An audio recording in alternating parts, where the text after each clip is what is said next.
Gentleman yields back. Now recognize the gentleman from the great state of Georgia, Mr. Allen, for his 5 minutes of questioning.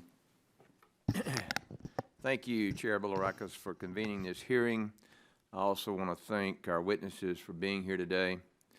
I strongly support the development of self-driving vehicles, and I'm glad we are considering Representative Latta's discussion draft today, which would establish a preemptive national standard for these vehicles for the future.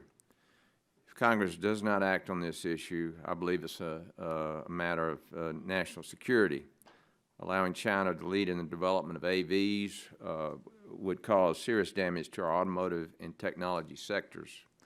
An important component of Mr. Latta's draft is language that would increase the number of AVs that the DOT may provide an exemption for if they qualify as safe or safer than the current federal motor vehicle safety standards. As a small business entrepreneur, one of the reasons I came to Congress was to make sure that the federal government supports our startup industries and is not a roadblock. For AV companies to be able to prove their value in the free market, they must be allowed to sell their vehicles. This is a question from Mr. Bazzola and Mr. Shapiro. NHTSA has a standing government order to require manufacturers to report all crashes involving vehicles equipped with advanced driver assistance systems or automated driving systems. Unfortunately, the reported data does not specify whether the crashes were caused by those vehicles. Do you have concerns with the lack of transparency in this reporting system, and do you think this reporting problem could lead to consumer confusion over the safety of these vehicles? And I'll start with you, Mr. Bazzola. Thank you. Thank you for the question. I agree that context is really important here. And I'm not sure that the data in the Standing General Order provides the appropriate context.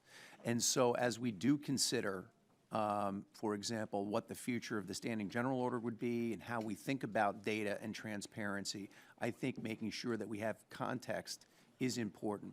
And I agree with you 100% that that's important to consumer awareness and confidence in the technology going forward, that we understand what's working and the overall context. In other words, how it fits in with what's happening on the roads more broadly. Right. Mr. Shapiro. Thank you. I would agree with that. Right now, under the standing order, you have to report just about anything.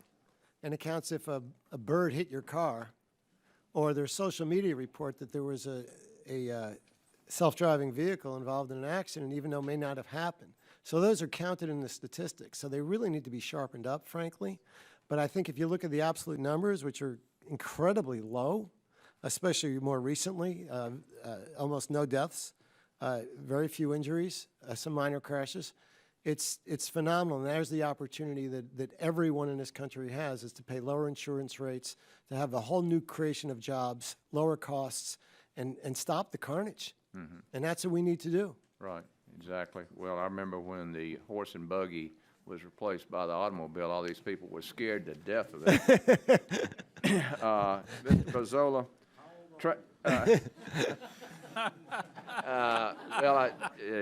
I watched movies, okay? How can we encourage productive collaboration between government and private sector to deliver this important technology for the American people? I think collaboration is essential. And what we can do is ensure that we have the certainty of a comprehensive regulatory framework for the testing and deployment at scale. That's where the partnership is at its most essential. You mentioned a moment ago you're concerned about startups. This is an opportunity for a rising tide to lift all boats. There is so much activity happening with innovation, technology, and startups in this country that will benefit as this industry goes to scale. And I've got about 39 seconds. You know, obviously we have some preemptive legislation here. Obviously, we hope it's bipartisan and it moves very rapidly, but things don't happen that quick up here. But I see this as a great opportunity to expand this economy. Would any of you disagree with that? Okay. No, so this is the future. Absolutely. Great. Thank you very much, and I yield back, Chair. Appreciate it very much.